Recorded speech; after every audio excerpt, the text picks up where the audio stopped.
kaya surprise sa kananay. Pag hindi ko ba siya kay Lula, edi sa'yo. O kaya pag minalas-malas, baka mapunta pa sa akin. Surprise, nanay!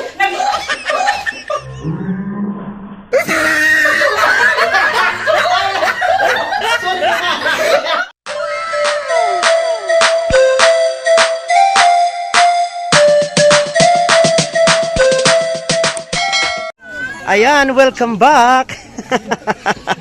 Nandito po tayo ngayon sa Susan's RTW dito po sa Lawang, Northern Samar. At ayan, namimili kami dito ng mga duster, yes! Okay, namimili kami dito ng mga duster dahil may surprise tayo. So, abangan niyo guys. Sige, pumili ka dyan! Huwag ka na dyan mag-alaala! So, shoutout po sa ating kasama, siya po yung model natin ng ating duster na bibilhin. Ayan guys, samot-sari po yung paninda nila dito. So, bili na po kayo, punta na po kayo dito sa Susan's RTW dito po sa Lawang, Northern Samar. Ayan po. Wala bang discount yan? Gusto mo sayawan ko yan? Huh? Ganito.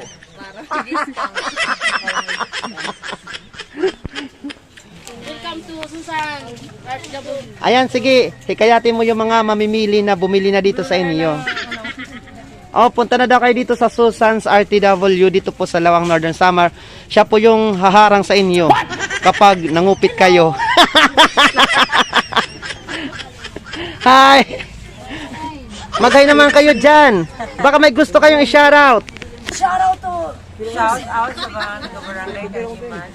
Ayan, shoutout po sa lahat po ng mga taga-barangay Kanyumanaw, Lawang, Northern Samar. So galing po tayo sa Kanyumanaw noong nakaraang linggo. Ayan, shoutout po sa inyo. Ha? Sige, mag-shoutout na kayo hanggat may buhay pa kayo. Shoutout po sa lahat po ng mga taga-barangay Suba, Lawang, Northern Samar. Ayan po sila. Sino pa? Pangaranan mo. Huwag ka maalo. Shoutout sa namong boss. Sino? Ma'am Susan. Ayan. Adora. So, Ate Susan, baka naman. Kahit almanaki lang. So, ayan. Papunta na po tayo ngayon sa Barangay Aguadahan, Lawang, Northern Samar, kung saan nandun po yung ating isusurpresa. Shoutout po sa ating mga kasabuat. Ayan, kay Ma'am Rona at kay Ma'am Ruan Pabon. Shoutout po sa inyo. Ayan guys, bago tayo tumuloy doon sa ating sadya, nandito po muna kami sa kapatid, sa apo. Ayan, sa apo ng ating isusurprise. So, nandito po kami sa kanilang tindahan. At ayan, mga tindera kami dito. Ayan, ito may loya dito. May sirag gold, sirag. Hala, ito po ano ba yan? Gold po. Nagtitigak tuloy ako. Gold po ito dahil ang mahal-mahal po nito. Mas mahal pa ito sa syuta mo. Opo. Ayan.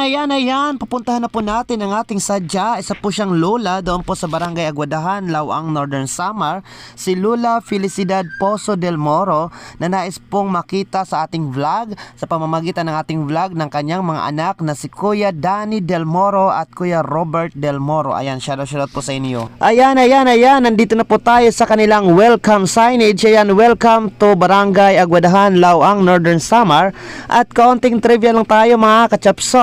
Ang Barangay Aguadahan po ay isa po sa 56 barangays ng bayan ng Lawang, Northern Samar. At kung matatandaan po ninyo sa aking mga nakaraang vlog, ang Barangay Aguadahan po dito po magsisimula ang biyahe papunta po sa sikat na Batag Island. At gaya nga ng sinabi ko, kung gusto po ninyong marating ang Batag Island, kailangan po ninyong marating muna ang bayan ng Lawang, Northern Samar. At pagkaraan, kayo po ay sasakay ng motorsiklo o kaya ng tricycle para naman po kayo makarating po dito sa Barangay Aguadahan, kung saan po dito po magsisimula ang biyahe ng bangkang dimotor papunta sa sikat na Batag Island.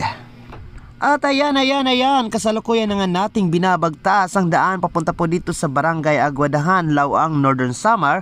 At kung mapapansin po ninyo, mapuno po, malilim po yung paligid at masarap po, presko po yung hangin. Dahil magpasa hanggang ngayon, ito po ang isa sa may pagmamalaki ng probinsya ng Northern Samar. Bukod po sa masasarap na pagkain, magagandang tanawin, ay presko pa rin po magpasa hanggang ngayon ang kapaligiran ng probinsya ng Northern Samar.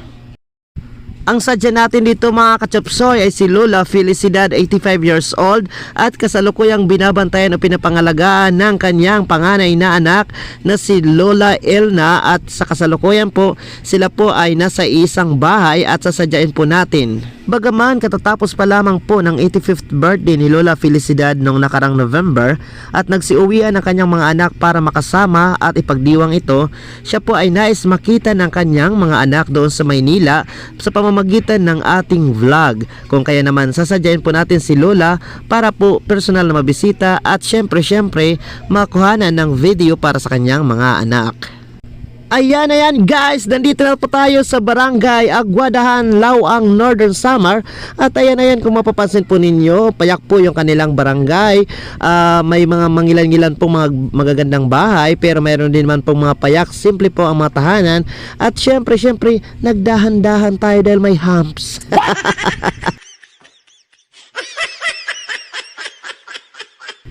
Ayan guys, syempre may dala po tayong regalo para kay Lola para kumpleto po yung ating dahilan para po sa pagpunta natin sa kanila. Ayan po, may mga dala po tayong mga damit para po kay Lola na bili po natin sa bayan. At syempre dahil naman po yung kanyang mga anak ay regular naman pong nagbibigay po ng allowance para po sa panggastos ni Lola. At dahil hindi naman po si Lola mahilig naman po sa pagkain dahil sa edad na rin po niya, so wala na rin po siyang mga kailanganin bukod po sa mga personal na gamit kagaya ng gatas, diapers. So binila na lang po natin ng mga damit, duster po si Lola, syempre para may dahilan tayo sa pagpunta sa kanilang bahay.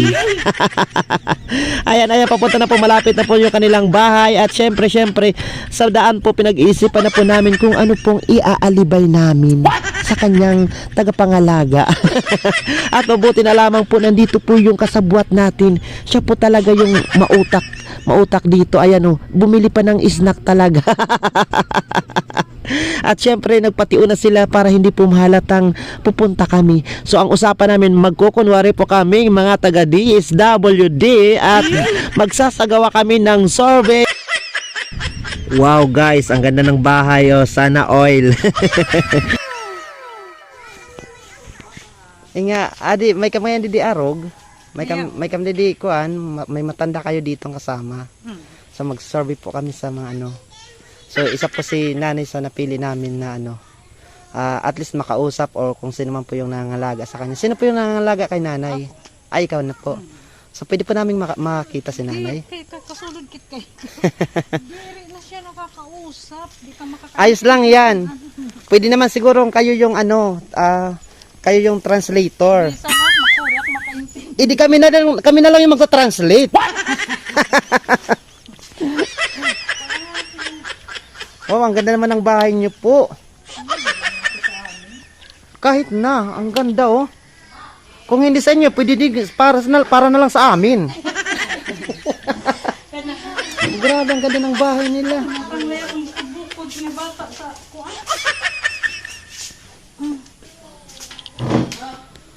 Ayan Tapos ayan pili na po kayo. Ayan, nakapaglaba pa lamang sila dahil matagal po yung ulan dito, ilang araw na. Kapon, kaliwan sa kulay. Mas maaliwalat pa sa mga pagmumukha,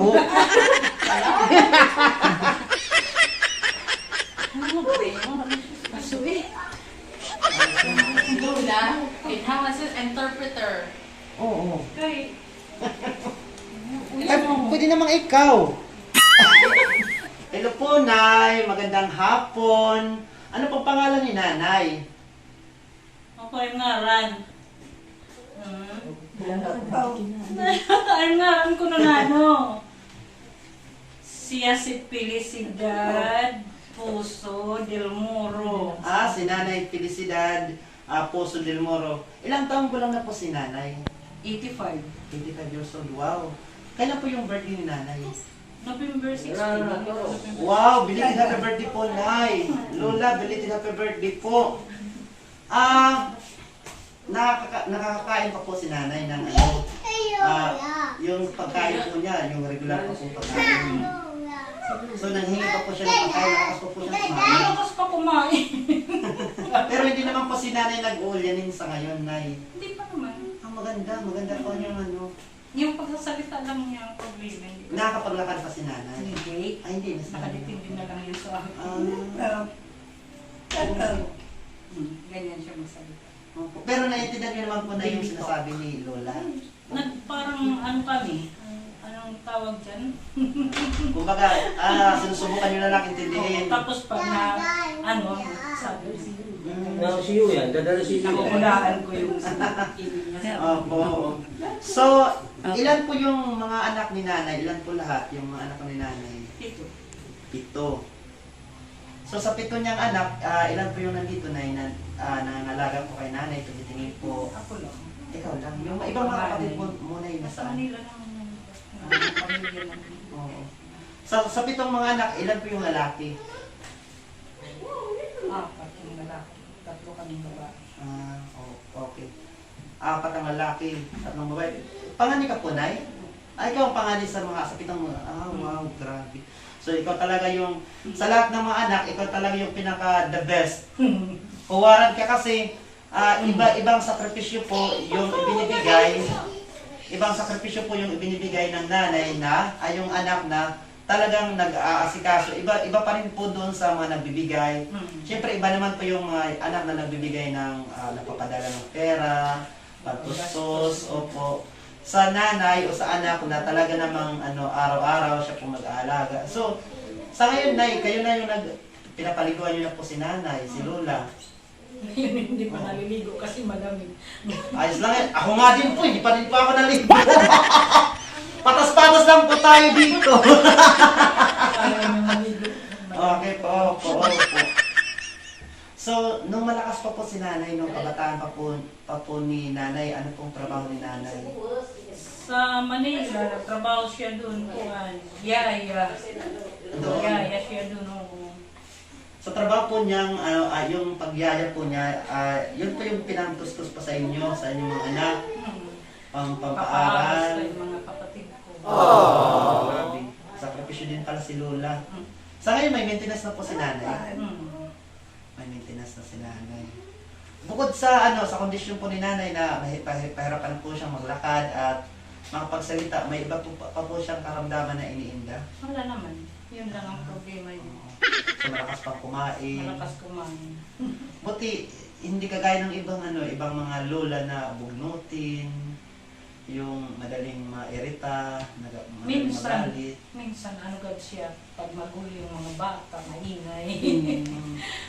So, yung routine po ni nanay, dito na lang po sa kwarto, sa sala. Oo. Minsan nilalabas po ninyo sa Pag doon po sa magandang pinapanginan. sa labas. Nabibigla siguro si Lola na Yung mga bisita. may bisita. Lola, hindi pa ako artista. Papa-artista pa lang po ako. Wala pa po nakaka-discover sa akin. So, sa mga anak po, ni nanay, may paborito po siya. Ewan ko sa kanya. Siguro ako naman ang nag-aalaga. Ikaw nag-aalaga. Pag hindi ako niya nakikita, hinahanap pa. Yung sakripisyo po yung ginagawa ng taga-bantay. Kasi Ano yung pagkaon niya, di naman din. pagbantay po kasi dapat mahaba yung pasensya. Oo. Siyempre, darating yung panahon na Napapagod pati din ikaw, napapagod ka, naiirita ka minsan. Minsan. Hindi lang minsan. So, hinahabaan niyo po yung pasensya ninyo. Hinahabaan ko na lang kasi siya. Kasi 11 years na yung ganyan. Buti hindi kayo nagtatampo sa mga kapatid ninyo na nandun lang sa Maynila. Naiintindihan ko naman sila kasi may mga kanya-kanya naman silang pamilya. Aabot naman po sila siguro ng alalay naman po sila kay nanay sa pangtustos po. Kung may message po kayo sa mga kapatid, baka may message kayo. Sa mga kapatid ko, naiintindihan ko kayo. Pero pag may time, Bisita din. bisita din. Last birthday ni nanay, mag-ipon-ipon naman tayo dito. Siyempre, Birthday ni oo, nanay, minsan bisita. lang, sa isang taon, isang beses lang magaganap yung birthday. Mm. Lalo pat sa edad ngayon ni nanay, kailangan po talaga na at least, dapat nga, hindi lang isang beses sa isang taon kayo nagkakatipon-tipon. Opo. So, sa palagay po ninyo, Nay, dahil hindi naman po si Lola nakakapagsalita na kung medyo may at least yung kaunting kahilingan lang po si nanay sa ngayon, si Lola po sa ngayon. Sa palagay po ninyo, ano po ba yun?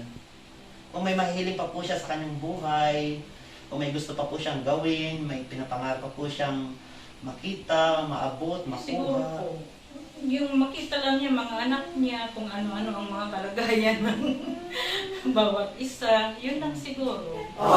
May surprise sa kananay, Ali. Pag kumasya ni kananay, sa kanya na. Dali na ha. Pag diri man, Pag diri, saim. Pag hindi kumasya kay Lula, edi sa'yo.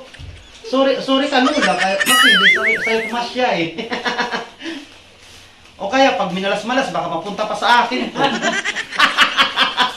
Ay, yan. Grabe oh. Kasyang-kasya.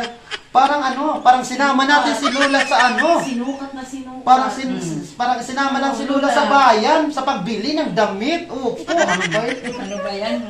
Grabe, Lola. Ano, Baysay? Lola, magbiblis ako sa iyo, magbiblis. Lola, magbiblis ako. Ayan, Lola. Nakikinaon ba lang sa Ayos lang yan. Ako, si Lola, kasya yung damit. Oh, ay, upo na natin si Lola kay may sasabihin akong napakalaking sorpresa. Na kahit ako nang grabo din ako sa sorpresa na sinasabi ko. Prank! Nanay! Tagalog! Sorry po, nanay! Pero nay, ang galing niyo mag-Tagalog. In fairness. Para mas mahusay ko na sa amin. Yung Tagalog ko kasi Tagadol yun eh. So ayan, hi! Kanina mo sa aga. Kanatika. Video mo yung kasabwat! Ito po yung kasabwat! Siya po talaga! Kanina mo sa aga sa tika mo. Oo! Po si Maestro Waray. Taga dito lang po ako sa barangay Magsaysay. Nanay, halos linggo-linggo dumadaan ang papunta sa Aruganga. Ginabak ko lang, ginabak na ganda kanina. Ikikinulbakan lang. Hindi ka maharaman, kasabwat na mo. Isunod balay mo, walang kaabat. Hindi talaga may kasalanan. Ini. Oy, mapay nga Pasko sa iyo nga tanan. Obet. Isa-isahin mo. Obet, ang pamasko ko hatong si Bibi, padara na lang. Kumang. Oy, Kuya Dani, may pasurpresa daw kayo kay Lula, kay Nani, wala. Kamaskuhan nyo, opo. Ayan, thank you so much. Thank you, opo. Success po yung ating ginawang pagbisita dito po kay Lola. So medyo si Nani kinabahan. Kinulbanak, kasi ko nga maghahatag na sa down payment sa 100,000 kay 85 na siya. Naiya pa daw. Pwede Ayun pala. Kasi yung silisin. Pwede pa siya. A few moments later. Nani, tara dili, malalampasan tayo ng mga pagsubok hindi nga dumarating sa ating mga buhay. At ayan, pagkatapos po ng pranking session, ito na po, kainan po. Ayan o, wow, mainit-init pa. Opo. Ayan, pati po kami ng grabo din sa mga pinagagawa namin. So ngayon, manginginain na po kami.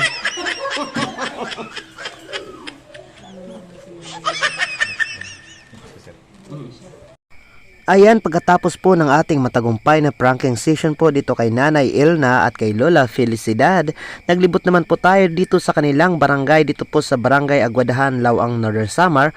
At nandito po yung kanilang pantalan. Ayan po, ito po dito yung kanilang plaza, yung kanilang simbahan, nandito po. At ayan, may naglalaro. Halina tayo, baka mababulan pa tayo. At ayan, shoutout po sa lahat po ng ating mga sponsors, kay Kuya Danny at kay Kuya Robert Del Moro at sa lahat po ng mga magkakapatid po.